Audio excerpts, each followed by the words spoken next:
ഈശോമിശിഹായിലെ പ്രിയപ്പെട്ടവരെ, നമ്മൾ 86-ാമത്തെ സങ്കീർത്തനമാണ് ഇന്ന് ധ്യാനിക്കുന്നത്. നിസ്സഹായന്റെ യാചന എന്ന തലക്കെട്ടോടുകൂടിയുള്ള ഒരു സങ്കീർത്തനമാണ്. നാഥ എന്നിൽ കനിയണമേ എന്നുള്ള ഒരു പ്രാർത്ഥനയാണ്. 17 തിരുവചനങ്ങൾ.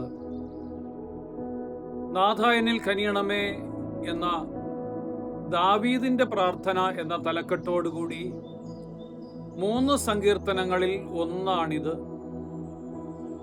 യാചനയും ദൈവസ്തുതിയും വിലാപവും ചേർന്നുള്ള ഈ സങ്കീർത്തനം ദൈവത്തിൻ്റെ മുൻപിൽ നിൽക്കുന്ന യാചന അഭ്യർത്ഥിക്കുന്നയാളുടെ മനോവികാര വിചാരങ്ങളാണ് പ്രകടിപ്പിക്കുന്നത്.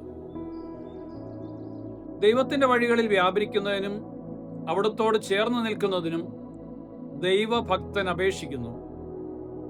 ദിവസം മുഴുവനും വിളിച്ചപേക്ഷിക്കുന്ന ഒരു ദൈവഭക്തന്റെ ആവശ്യം അവന്റെ ആത്മാവിന്റെ സന്തോഷമായിട്ട് ഭവിക്കുകയാണ്.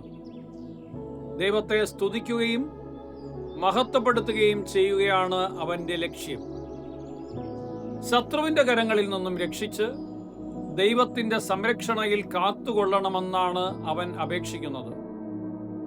ദൈവമേ, തിന്മകളുടെ എല്ലാ ശക്തികളിൽ നിന്ന് ഞങ്ങളെ വിടുവിച്ച് ദൈവസന്നിധിയിൽ വഴി നടത്തണമേ എന്ന് ഇന്നത്തെ ദിവസം ഞങ്ങൾ പ്രാർത്ഥിക്കുന്നു.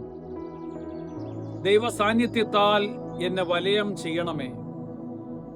ഇന്നത്തെ സകല പ്രവർത്തികളും ചിന്തയുമെല്ലാം ദൈവത്തോട് ചേർന്ന് നിൽക്കുന്നതായിട്ട് എനിക്ക് അനുഭവവേദ്യമാക്കി തീർക്കണമേ. ഈശോയെ, ഞങ്ങളെ രക്ഷിക്കണമേ. അങ്ങയിൽ സമർപ്പിച്ചുകൊണ്ട് ഇന്നത്തെ ദിവസം ഞാൻ എല്ലാ കാര്യങ്ങളിലും മുഴുകുന്നു. ദൈവം സമർത്ഥമായിട്ട് നമ്മളെ അനുഗ്രഹിക്കട്ടെ. ആമേൻ.